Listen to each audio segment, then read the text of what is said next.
Assalamualaikum warahmatullahi wabarakatuh dan salam pramuka.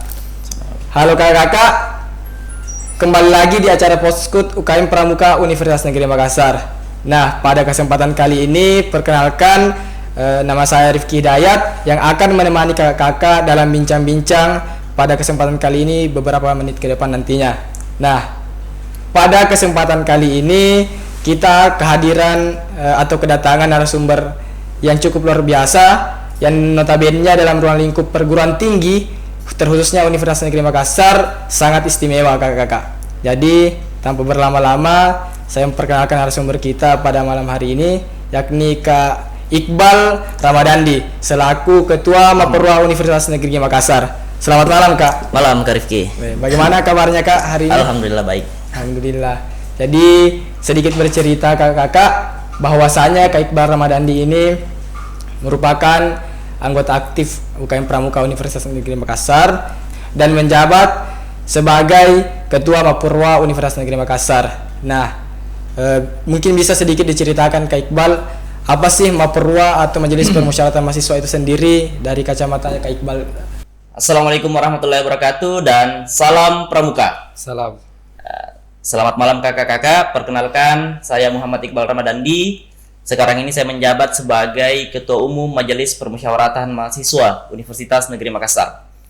Nah, perlu diketahui bahwa Majelis Permusyawaratan Mahasiswa ini atau yang ditingkat sebagai Maperwa UNM itu merupakan lembaga kemahasiswaan yang ada di Universitas Negeri Makassar yang bergerak di bidang kelegislatifan.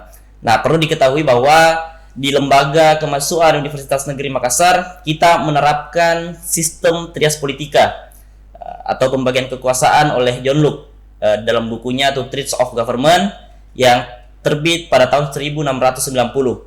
Lalu kemudian teori dari John Locke ini kemudian disempurnakan oleh Montesquieu dalam bukunya The Spirit of Laws yang terbit pada tahun 1748.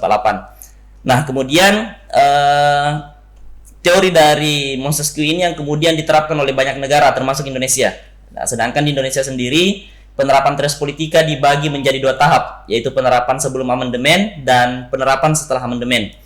Di mana perbedaan yang mencolok antara penerapan sebelum amandemen dan penerapan setelah amandemen yaitu posisi MPR atau Majelis Permusyawaratan Mahasiswa, yang mana sebelum amandemen posisi MPR ini merupakan lembaga tertinggi negara. Nah, sedangkan setelah amandemen posisi MPR merupakan lembaga tinggi negara sejajar dengan lembaga tinggi negara yang lain termasuk presiden. Nah, kemudian bagaimana dengan penerapannya di Universitas Negeri Makassar khususnya di lembaga kemahasiswaan, yaitu kita menggunakan sistem trias politika sebelum amandemen, di mana posisi MPR atau kita di lembaga kemahasiswaan posisi Maperwa itu berada di atas presiden. Jadi Maperwa ini yang kemudian memilih dan menetapkan serta memberhentikan presiden, seperti apa yang kita terapkan di lembaga tinggi negara sebelum amandemen. Seperti itu kira-kira Kak Rizky. Nah, perlu diketahui selain Maperwa, di lembaga kemahasiswaan Universitas Negeri Makassar juga ada yang namanya Badan Eksekutif Mahasiswa yang menjalankan kekuasaan eksekutif. Nah, perlu diketahui, saya lupa tadi di Maperwa bukan hanya menjalankan kekuasaan legislatif tapi juga kekuasaan yudikatif. Jadi kita menggunakan sistem trias politika dengan dua lembaga kemahasiswaan, di mana kekuasaan legislatif dan yudikatifnya dijalankan oleh Maperwa, sedangkan kekuasaan eksekutifnya dijalankan oleh Badan Eksekutif Mahasiswa. Kemudian di tingkatan lembaga kemahasiswaan Universitas Negeri Makassar juga ada UKM ya, seperti yang kita ketahui salah satunya juga UKM Pramuka, yang mana juga saya berproses dan belajar banyak di UKM Pramuka UNM ini. Mungkin seperti itu Kak Rifki mengenai penjelasan singkat tentang apa itu Maperwa. Baik Kak Iqbal, sangat menarik sekali ya kakak-kakak penyampaian dan pernyataan dari Kak Iqbal. Rasa-rasanya, rasa semangat dari Kak Iqbal itu tertransfer kepada saya. Seraya ingin mengepalkan tangan dan mengatakan hidup mahasiswa Kak Iqbal. Hidup. Masya Allah. Jadi selanjutnya mengutip dari apa yang disampaikan Kak Iqbal, bahwasanya posisi dari Maperwa atau Majelis Permusyawaratan Mahasiswa itu sendiri bertugas untuk memilih dan menetapkan ya Kak BEM itu sendiri. Karena di kalangan mahasiswa sendiri kadang ada ketimpangan soal posisi dari BEM dan Maperwa itu sendiri. Nah, selanjutnya Kak Iqbal ada pertanyaan menarik juga yang ingin saya sampaikan. Saat ini dari hasil riset tim Poskut UKM Pramuka UNM, bahwasanya di perguruan tinggi terkhususnya di Universitas Negeri Makassar itu minat berorganisasi mahasiswa itu sangat rendah. Nah, menurut Kak Iqbal, dari kacamata Kak Iqbal, bagaimana menanggapi hal tersebut, dan menurut Kak Iqbal apa sih yang menyebabkan hal tersebut bisa terjadi? Mungkin bisa disampaikan, Kak. Mengenai minat berlembaga ya, khususnya di kalangan mahasiswa, memang tidak bisa kita pungkiri akhir-akhir ini, beberapa tahun belakangan ini peminatnya agak kurang gitu kan ya. Ya, jadi kalau menurut saya pribadi ada beberapa faktor yang menyebabkan hal tersebut. Yang pertama karena pandemi COVID-19. Tentunya wabah COVID yang mewabah di Indonesia sekitar 2 tahun lalu, sedikit banyaknya itu mempengaruhi kegiatan kemahasiswaan pada saat itu. Ya, tentunya akan berdampak kepada pelaksanaan program kerja di setiap atau semua lembaga kemahasiswaan yang ada, sehingga ujungnya akan berdampak juga ke minat mahasiswa dalam mengikuti kegiatan-kegiatan yang ada. Itu yang pertama. Yang kedua mengenai kebijakan MBKM, karena menurut saya pribadi kebijakan MBKM juga berpengaruh ya, cukup berpengaruh secara signifikan terhadap minat mahasiswa dalam mengikuti kegiatan di lembaga kemahasiswaan. Karena seperti yang kita ketahui, kebijakan MBKM sekarang itu memperbolehkan mahasiswa untuk kuliah di luar dari ruangan kelas ya. Ada banyak program ya. Jadi usia mahasiswa, usia produktif atau semester produktif mahasiswa, dalam hal ini semester 3 sampai 5, itu menurut saya merupakan semester produktif. Itu terbagi waktunya. Ada yang mengikuti program Kampus Merdeka tadi, MBKM ya. Ada juga yang tetap pada kegiatan-kegiatan yang ada di lembaga kemahasiswaan. Jadi tentunya hal tersebut pastinya akan berpengaruh juga, akan berdampak dengan minat ya mahasiswa dalam mengikuti kegiatan yang ada di lembaga kemahasiswaan. Yang ketiga saya rasa adalah pola kaderisasi atau pola organisasi yang kita terapkan khususnya di Universitas Negeri Makassar, yang saya rasa mungkin agak ketinggalan ya, karena cara-cara yang kita terapkan di tahun-tahun 90-an dengan sekarang itu sama, sedangkan zamannya berbeda. Tentunya harus ada cara-cara yang baru ya, cara-cara yang menyesuaikan dengan zaman. Tentunya cara-cara yang lama yang diterapkan oleh para senior itu saya rasa sudah tidak terlalu relevan untuk kita terapkan. Tentunya ini menjadi tantangan bagi kita di lembaga kemahasiswaan untuk menjawab tantangan itu. Kira-kira apa yang bisa kita lakukan dari pengurus lembaga untuk menjawab hal tersebut? Mungkin seperti itu, Kak Rifki. Baik, sangat menarik sekali ya, Kak. Saya garis bawahi bahwasanya ada 3 poin yang menjadi pola atau tolak ukur menurunnya minat organisasi mahasiswa, yakni datangnya wabah COVID seperti yang disampaikan, adanya program MBKM, dan pola yang masih monoton seperti itu saja, Kak. Oke. Jadi selanjutnya, Kak, dari kan kita kakak-kakak sudah tahu bahwasanya Kak Iqbal menjabat sebagai Ketua Maperwa Universitas Negeri Makassar, dan tadi juga dijelaskan bahwasanya Kak Iqbal berproses di UKM Pramuka Universitas Negeri Makassar. Nah, di luar dari 2 organisasi tersebut, masih adakah kegiatan atau aktivitas organisasi non kepramukaan yang Kak Iqbal geluti di luar sana?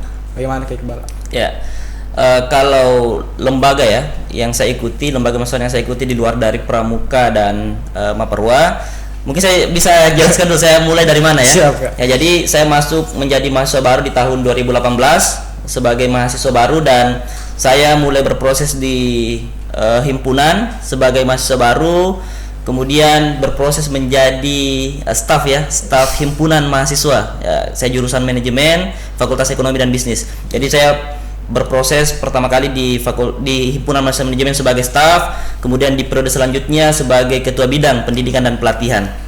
Nah, setelah selesai menjadi ketua bidang pendidikan dan pelatihan, saya lanjut lagi di periode selanjutnya sebagai dewan pendamping ya, jadi saya di himpunan mahasiswa manajemen 3 periode ya, dari staf, ketua bidang, hingga menjadi dewan pendamping. Lalu kemudian saya juga pernah berproses di Maperua, Fakultas Ekonomi dan Bisnis sebagai Ketua Komisi Konstitusi. Nah, jadi saya diamanahkan pada saat itu menjadi Ketua Komisi.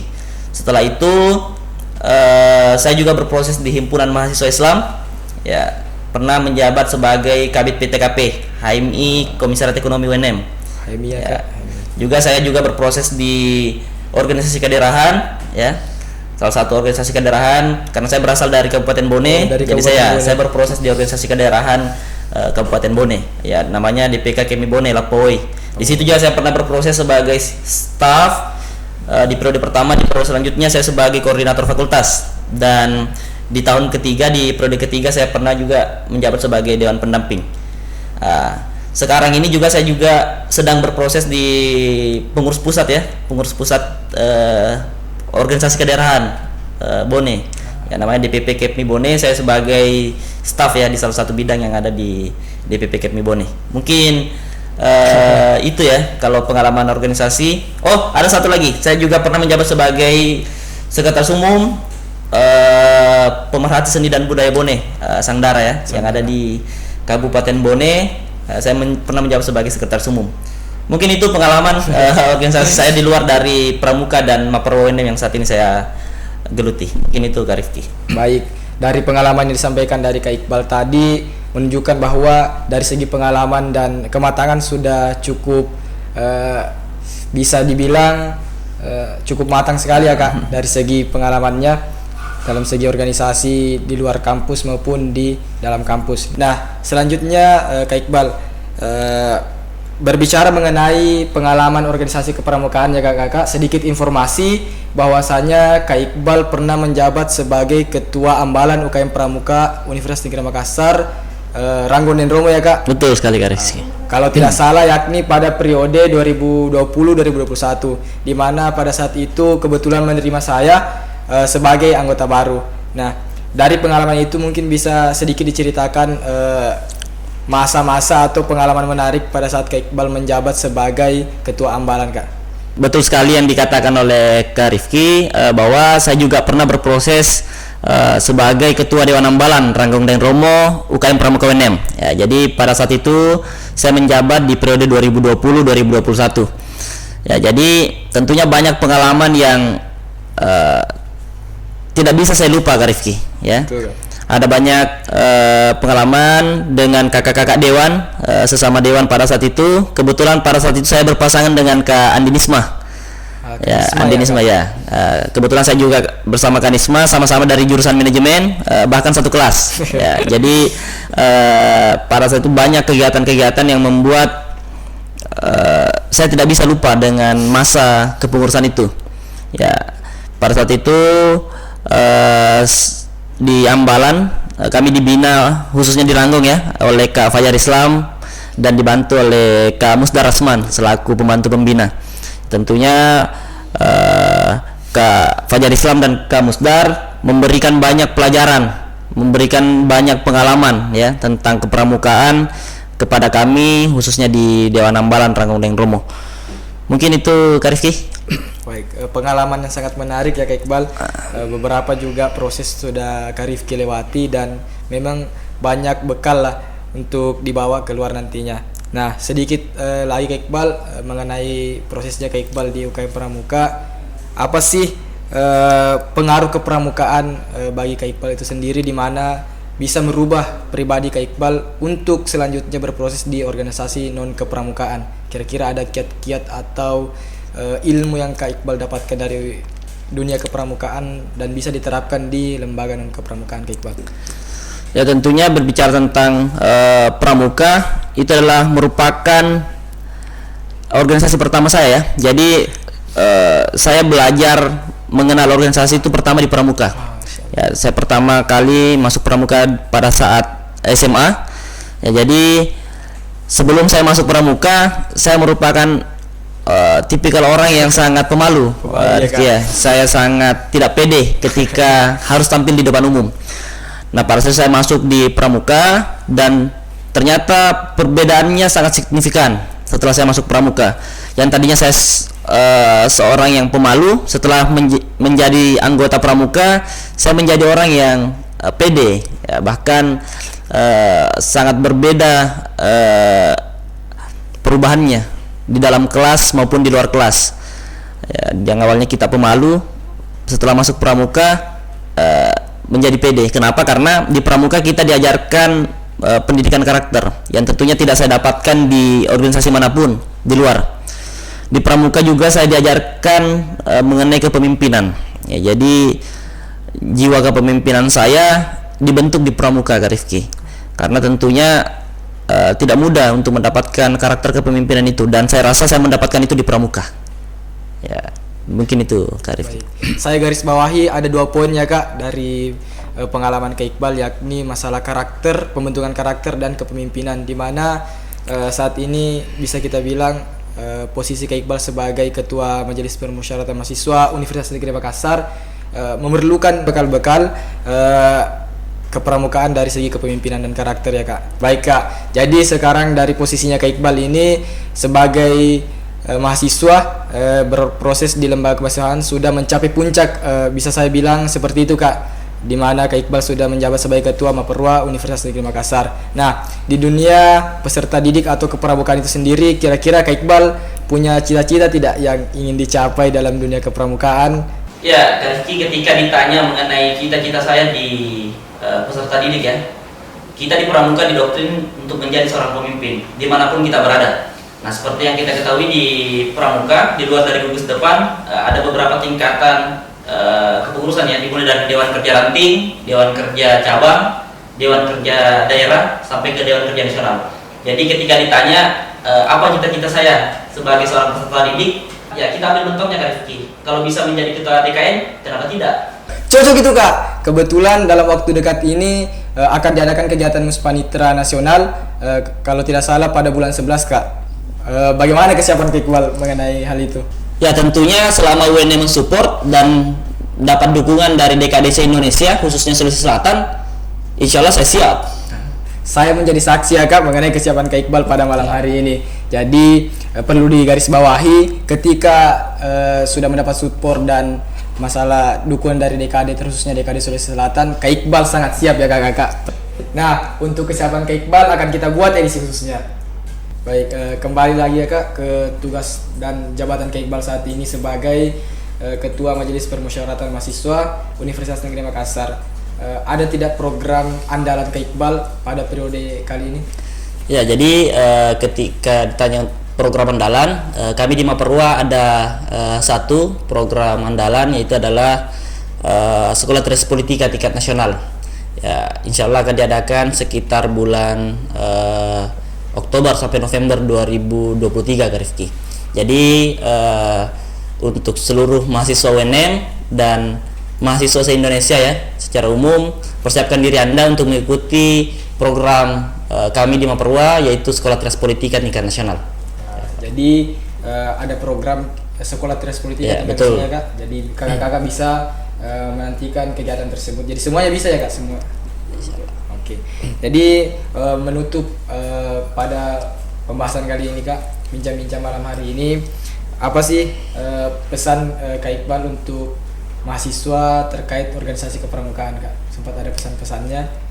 Ya, jadi pesan saya untuk mahasiswa khususnya UNM ya, yang notabene-nya kampus pendidikan, mari berproses di UKM Pramuka UNM, karena tentunya ilmu yang didapatkan di UKM Pramuka UNM tentunya akan bermanfaat nantinya ketika teman-teman sudah terjun ke masyarakat sebagai tenaga pendidik. Ya, jadi saran saya kepada mahasiswa UNM khususnya mahasiswa pendidikan, silahkan bergabung menjadi bagian dari keluarga besar UKM Pramuka UNM. Kenapa? Karena ilmu yang teman-teman nantinya akan dapatkan di sini akan bermanfaat ketika teman-teman sudah terjun ke masyarakat sebagai seorang pendidik. Seperti itu Kak Rifki. Sangat menarik sekali ya kakak-kakak penyampaian dari Kak Iqbal dan bincang-bincang kita pada Poskut Pramuka Universitas Negeri Makassar pada malam hari ini. Saya ucapkan juga banyak terima kasih kepada Kak Iqbal sudah meluangkan waktunya untuk hadir menjadi narasumber kita pada kegiatan kali ini. Baik, terima kasih Iqbal. Demikianlah bincang-bincang kita pada malam hari ini. Jangan lupa memantau sosmed UKM Pramuka Universitas Negeri Makassar yang ada di bawah ini. Demikianlah bincang kita pada malam hari ini dalam program Podskut UKM Pramuka Universitas Negeri Makassar. Lebih dan kurangnya dimaafkan. Assalamualaikum warahmatullahi wabarakatuh dan salam Pramuka.